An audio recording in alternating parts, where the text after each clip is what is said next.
Well, we're standing in the scene viewing the work of African-American artists of Fredericksburg exhibit.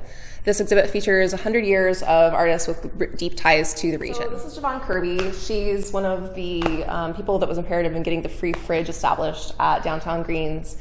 And I met Javon because I was downstairs in my office and she was outside walking around and she started asking me questions and I thought that was a question that an artist would ask.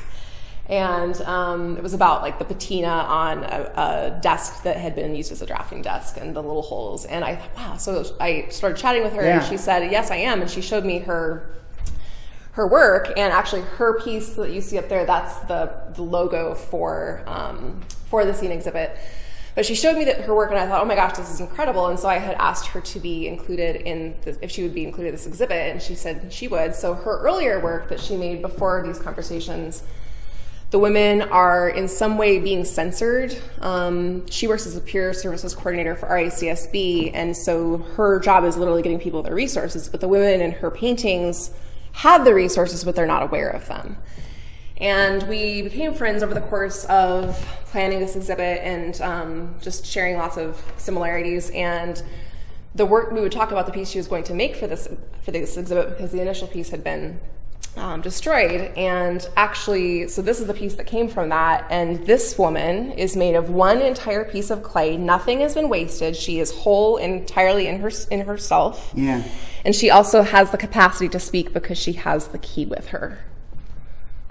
Wow. That's powerful, interesting stuff. It's a really neat neat story. This woman over here, Jeanette Holland, is another one we'll talk about. She actually came to quilting via YouTube. She was a software engineer and she lost her sister and she needed something to do with her hands. And she didn't see herself represented a lot in art where she grew up in Louisiana, but she could see herself represented in quilts. And so she taught herself to quilt via YouTube and was quickly recognized for her work by many curators, and she's in lots of traveling exhibitions. She's in the Black Agrarian Fund. And now she's very, very busy. It's so incredible. It's literally like she's painting with this cloth. Yeah. So this is a piece where there's a mother who's being reassured by her two daughters, and you have the stained glass window with the light coming through, celebrating life behind them. It's called reassurance. It's the kind of thing that if you don't look at it real close, you don't realize what it's made of. Yes. Yes, it's incredible. Yeah. Another artist, so this is R.J. Rondell James. He was an educator at Brook Point. His picture is over there. He said that of his however many 25 or 30 years in education, the most rewarding time that he had was working with students with special needs. And he actually taught even visually impaired students arts lessons. And he and I have been chatting about an educational component to go along with this exhibit that would have Mr. James going into the school space and then bringing students to the museum to get a lesson, but we haven't actually hashed that out in its entirety yet. This is Oleye. He was a student the year that JM fully integrated. And like many students, he found the football team filled, the cheerleaders found the cheerleading roster filled the previous year.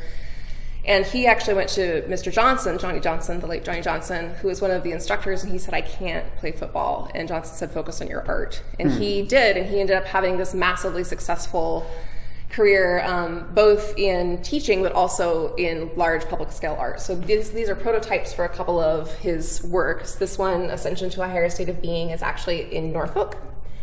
This piece is 30 feet tall.